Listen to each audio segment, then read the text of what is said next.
अब इसके साथ ही नाज़रीन आपको बताएं कि गुजरांवाला में जैली कार्बोनेटेड ड्रिंक्स तैयार करने वाले पंजाब फूड अथॉरिटी के शिकंजे में खुफिया इत्तला पर फूड सेफ्टी टीमों का समनाबाद चुंगी पर वाक़या जैली कार्बोनेटेड ड्रिंक्स यूनिट पर छापा।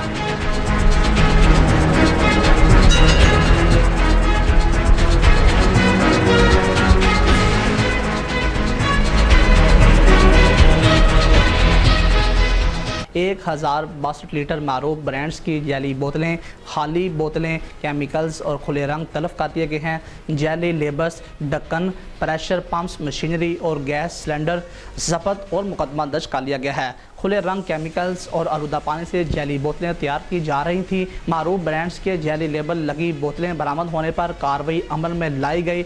ममनुआ मुज़र सेहत खुले रंगों केमिकल से तैयार महलूल नीले ड्रमों में रखा पाया गया।